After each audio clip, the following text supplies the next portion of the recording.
Hey guys, this is Ray Michon over at the Centered Path, and we're going to do a little bit of a walk. Actually, we're going to sit today because we're going to go over the 7 points of posture. The 7 points of posture, starting with the legs, up the back, the position of the head, what the eyes should be doing, the tongue, and the hands. So I'll list all 7 of them right over here, I guess.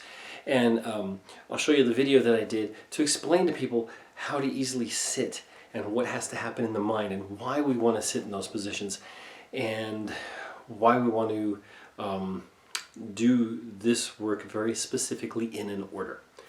Stick with me and watch.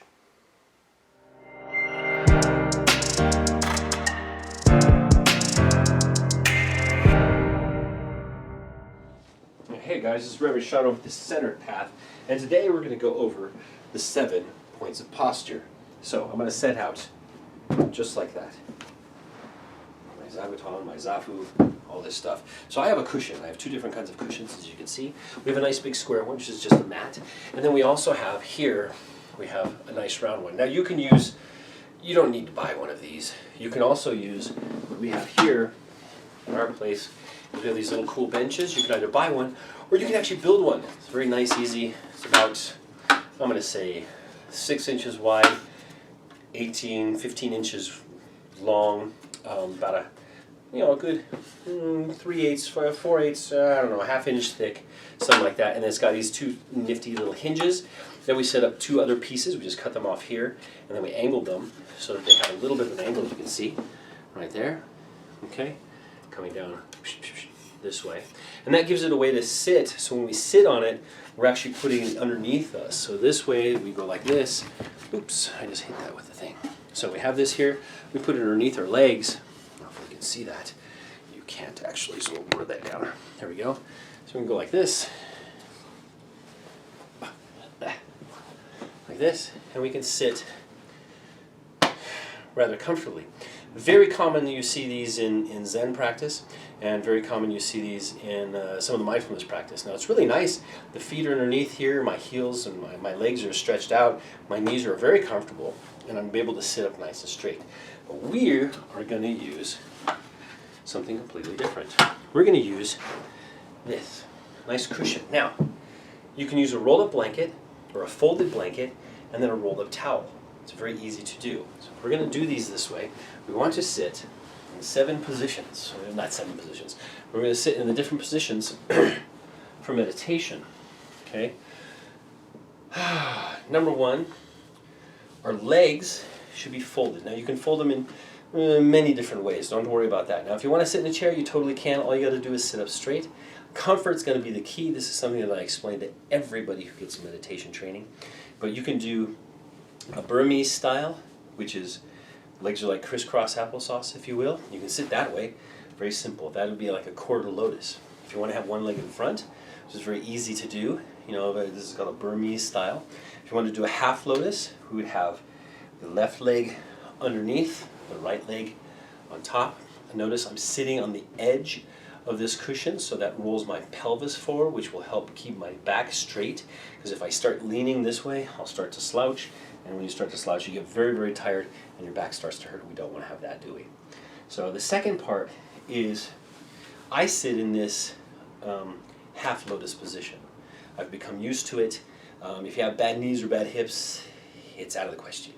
Now if you want, you can get a little bit more in-depth and more very traditional, and we can do left leg on top and the right leg on top of those, and this here is the full lotus.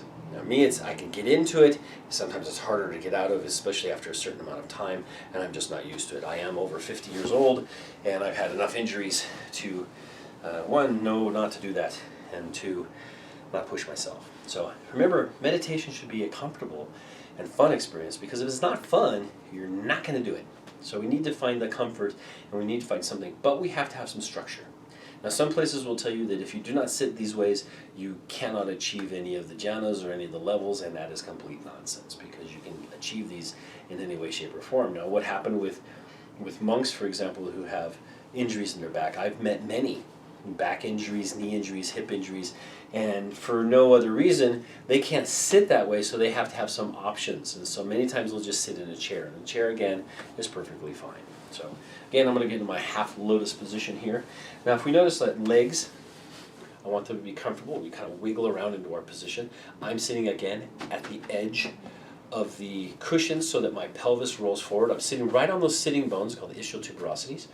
And I'm letting my back line up over the top of my body. So as we line up over the top of it, we can notice that we can be very straight. Now imagine at the top of your head, and you can't see very well here because I'm trying to get everything in the line. At the top of your head is a string that's pulling you straight up. And that's where our head should be, right over the top of our shoulders. In fact, we should be nice and lined up, so the ears should be right over the top of here. And it's a very easy posture to do. The head should be relaxed. Let it be in the position it wants to be in, not too far down and not too far back. We just want to be comfortable. The eyes should either be 1/3 closed. Now if we look at the statue up here, which I'll show you in a minute, we're going to talk about actually more of that stuff. I'm going to move this forward. Okay, so here we are again. If we look at the statue, we can see that the eyes are about 1/3 open. And that's how we want to have our eyes. It's a very relaxing pose. It actually changes the physiology of the brain and the way that the brain waves are working, and it'll put us immediately into that alpha state. Okay, right now we're in a beta state. You're paying attention to me. I'm paying attention to what I'm saying, hopefully. And we're a little bit more active. That's a beta wave of brain activity. And we're going to go alpha and delta and theta, way down in there. And we can achieve that better with this way. Notice he is sitting up straight. He does have his ear right above his shoulder, just like I was telling you. So we want to have that straight ear right above the shoulder. It's definitely a posture thing. If you can't do it, don't freak out and don't hurt yourself. I work as a chiropractor also, so I'm always about posture and things like that. But really, it's about getting comfortable with your position. The other thing to do too is we have eyes that are slightly closed. You can make them completely closed if you want to. That's perfectly fine. The next one we do is what are we going to do with our mouth and our tongue. So you want the jaw to be relaxed, but you want the tongue to be right behind the upper teeth, okay, on the roof of the mouth, as if you were saying the letter N. And allow that. Now that's just an object of the meditation. Okay, all of these should be part of the objects of the meditation. Your process of getting into your meditation posture is part of the meditation, and that sets you up in your brain, in your mind. The more you sit like this, when you're relaxed, the better it's going to be. The easier it's going to be for you to get in that meditative state and reduce the time it takes you to calm down. So if you do it continuously and you practice and you practice and practice, it's like anything. The more you practice, the better you get. So as you practice getting into that position and practice setting up your area, remember we talked about the altar and we talked about setting up your own little area. When you set those up, you now have all of these mental and psychological and physiological anchors to the way of your being. Okay. Next one too is what we're going to do with the tongue. We said just limp, tongue behind the teeth. Now the hands can do all kinds of things. Obviously, see, look, they can do all kinds of things. If we look at this statue of the Buddha, he's in the meditation mudra, and he has the right hand on top of the left hand, like this, okay, and the thumbs are gently touching together. That what we would call the meditation mudra. If we want to place our hands just on our laps, hands down or hands up, that would be like the mindfulness mudra. Very easy. A mudra is a hand position.